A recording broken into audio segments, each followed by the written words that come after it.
चलो देखो, हम लोग पढ़ लिए थे पीछे, बताए थे पिछले क्लास में कि हम लोग आगे पढ़ेंगे पाइथागोरस प्रमेय, जिसमें हम लोग समकोण त्रिभुज में तीनों भुजाओं के बारे में अध्ययन करेंगे। तो हम लोग पाइथागोरस प्रमेय के बारे में जानेंगे। पाइथागोरस नाम के एक वैज्ञानिक थे, उन्होंने बताया था कि किसी भी एक जब समकोण त्रिभुज हो, ठीक है, जब कोई एक समकोण त्रिभुज हो तो समकोण त्रिभुज में बड़ी भुजा का वर्ग, जिसे हम लोग पहले पढ़ चुके हैं, कल का वीडियो में पढ़ा दिए थे, जो बड़ी भुजा होता है उसे हम लोग क्या बोलते हैं, कर्ण।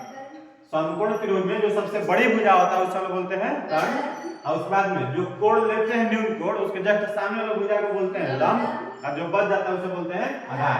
तो इसमें हमारा पाइथागोरस नामक वैज्ञानिक ने तीनों भुजाओं के बीच में जो रिलेशन बताया था वह यह बताया था कि बड़ी भुजा का वर्ग अन्य दो छोटी भुजाओं के वर्गों के योग के बराबर होता है। बड़ी भुजा का वर्ग मतलब कर्ण का स्क्वायर, दो अन्य छोटी भुजाओं का वर्ग, दो अन्य छोटी भुजा कौन कौन है, एक लंब और एक कौन सा है, आधार, तो दोनों का स्क्वायर का योग, मतलब बड़ी भुजाओं का वर्ग अन्य दो छोटी भुजाओं के वर्गों के योग के क्या होता है, बराबर होता है। हम पीछे वीडियो में बता दिए थे कि कर्ण को अगर छोटा रूप में लिखा जाए तो उसे हम क्या बोलते हैं, याद है, h, क्या लिखे थे हम लोग, h। फिर इसमें जो लंब होता है उसको क्या बोले थे, p, आधार जो होता है उसको क्या बोलते हैं, b, ठीक है। और हम लोग इसे शॉर्ट रूप में याद करना चाहे तो इसको हम लोग क्या बोल सकते हैं, कर्ण को क्या बोल सकते हैं, h स्क्वायर, आधार को क्या बोल सकते हैं, b स्क्वायर, और लंब को क्या बोल सकते हैं, c स्क्वायर। हमारा ये भी फॉर्मूला हो जाएगा। हम लोग ये फॉर्मूला के रूप में याद रखना है, तो अगर हम लोग हिंदी में याद रखेंगे तो हमेशा याद रखेंगे कर्ण स्क्वायर बराबर आधार स्क्वायर प्लस लंब स्क्वायर। अब प्लस में हो तो आगे पीछे लिख सकते हो, उसमें कोई दिक्कत नहीं। अगर हम लोग इंग्लिश में याद रखेंगे तो लिखेंगे h स्क्वायर बराबर b square plus p square, h square बराबर b square plus p square. अब इससे हम लोग बहुत सारा सूत्र निकाल सकते हैं, अर्थात लगभग कम से कम 3 सूत्र याद करेंगे हम लोग को, जो हमेशा अगर याद रहेगा तो इसी से सब चीज हम लोग आसान भाषा में तुरंत निकाल सकते हैं।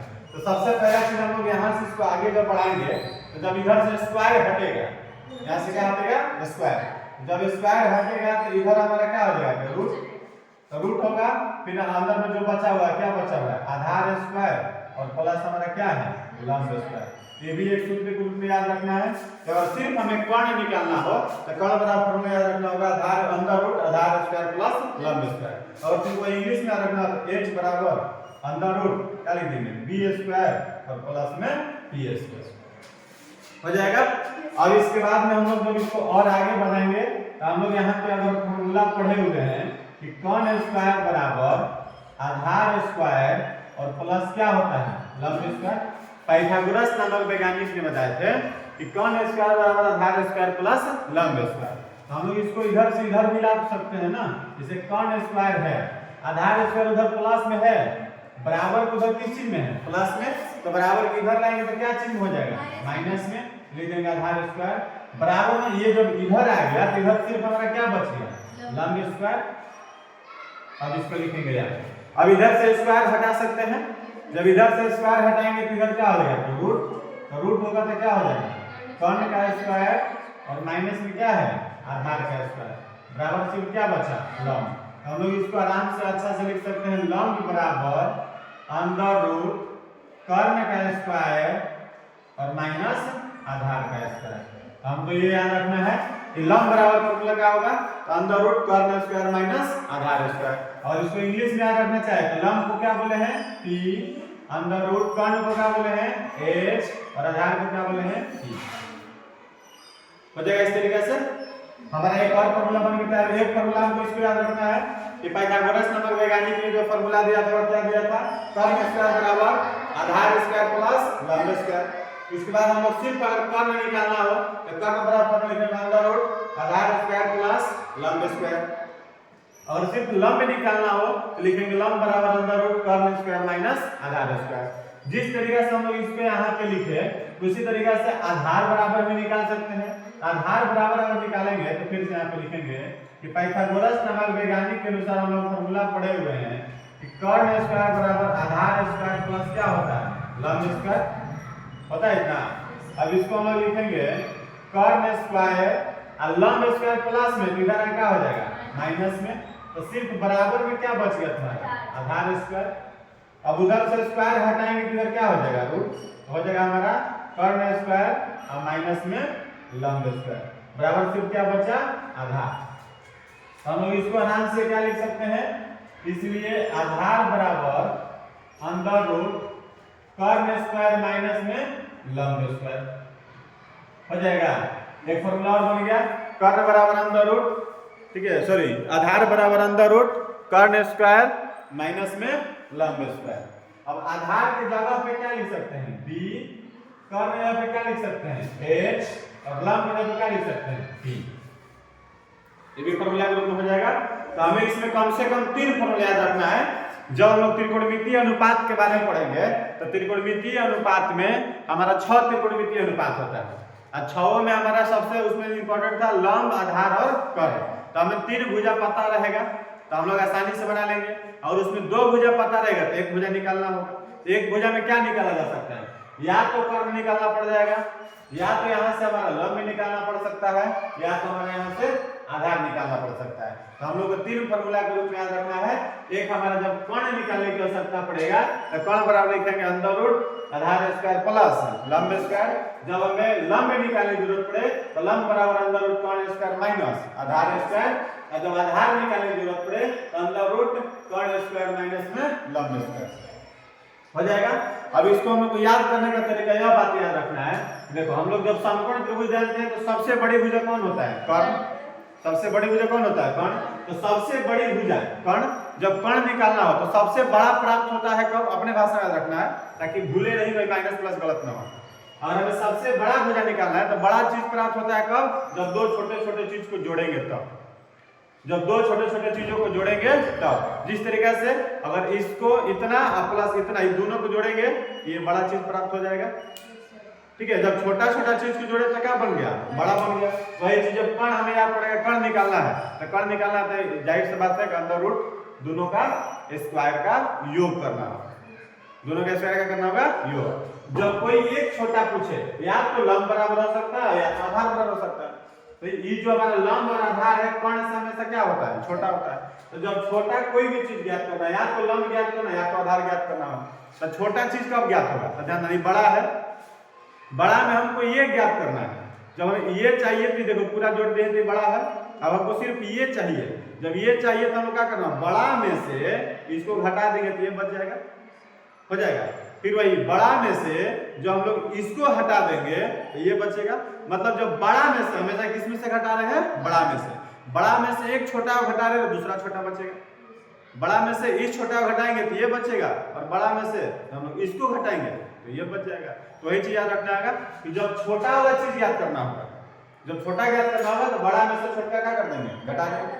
दूसरा में छोटा वाला याद करना होगा तो बड़ा वाला में से छोटा वाला क्या कर देंगे, घटा देंगे। और स्क्वायर हमारा याद रखना, पाइथागोरस थ्योरम में स्क्वायर हमारा चलता है, याद रहेगा। जब बड़ा चीज याद करना दोनों क्या कर देंगे, जोड़ देंगे, और छोटा चीज याद करना हमें तो क्या करेंगे, बड़ा में से छोटा घटा देंगे, बड़ा में से छोटा क्या कर देंगे, घटा देंगे। ये हम लोग को मुख्य रूप से 3 फॉर्मूला याद रखना है, क्योंकि हम लोग को क्वेश्चन बनाने में थोड़ा सा स्पीड बढ़ जाता है जब ये याद रहता है। और इसके बाद हम आगे बताएंगे, बहुत सारा त्रिक नियम भी होता है, वो त्रिक नियम के बारे में पढ़ेंगे। पहले इसको हम लोग छाप लेते हैं।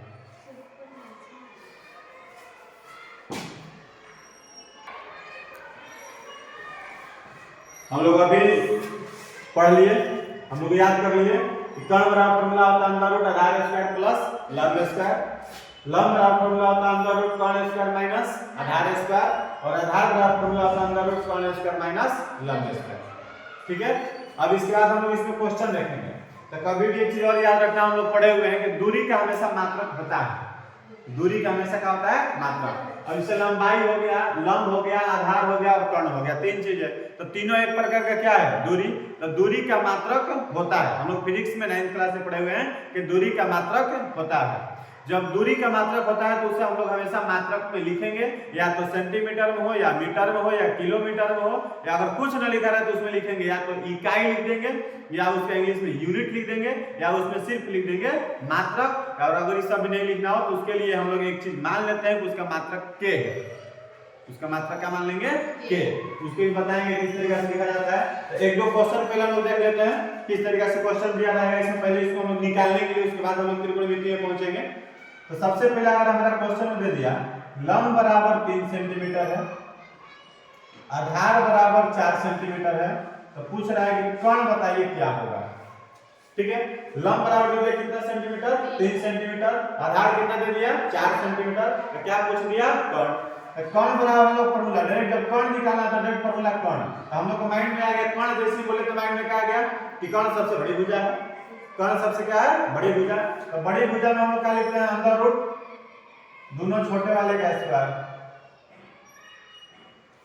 प्लस में, यही होगा ना। और सामने सामने मान बिठाएंगे हमेशा, बराबर के सामने बराबर लिखेंगे, अंदर रूट आधार का मान कितना है 4 स्क्वायर प्लस लंब का मान कितना है 3, और हल करेंगे 4 4 का 16 3 3 9 25 और 25 का वर्ग कितना होता है 5, दोनों सेंटीमीटर में है तो भी कितना हो जाएगा सेंटीमीटर में। तो हमारा किसका मान निकल गया कर्ण का मान निकल गया, किसी को दिक्कत।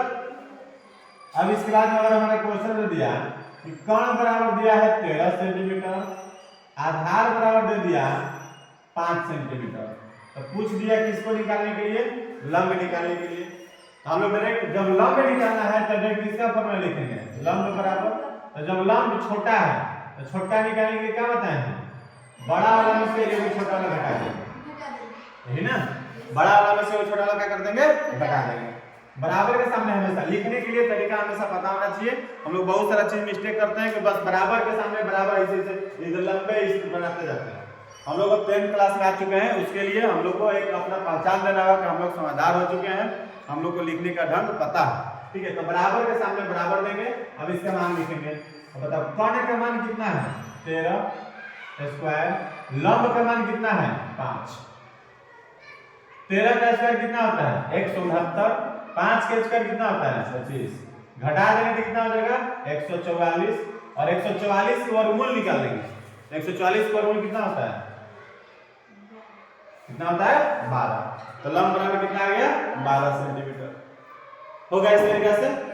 अब इसके बाद हम लोग और अगर क्वेश्चन देखें तो बहुत सारा चीज देखो, क्वेश्चन बहुत सारा हो सकता है। और मान लो हमारा कर्ण बराबर दे दिया 26 सेंटीमीटर, ठीक है, और एक लंब बराबर दे दिया 10 सेंटीमीटर,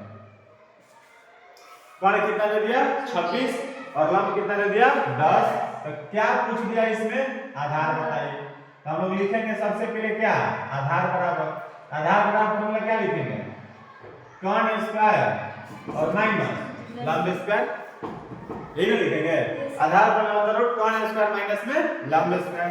तो बराबर के सामने बराबर कर्ण का मान कितना है 26, लंब का मान कितना है 10, 26 का स्क्वायर करेंगे तो कितना हो जाएगा 676 और 10 का स्क्वायर 100, घटा देंगे तो 576 और 576 कितना होता है 24।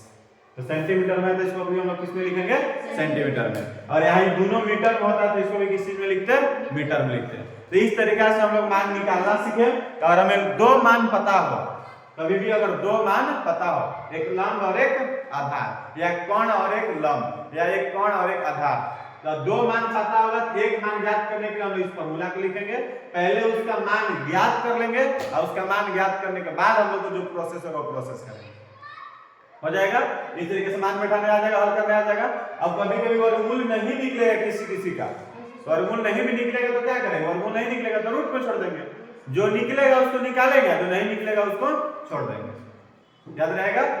चलिए इसको भी छाप लीजिए क्वेश्चन को।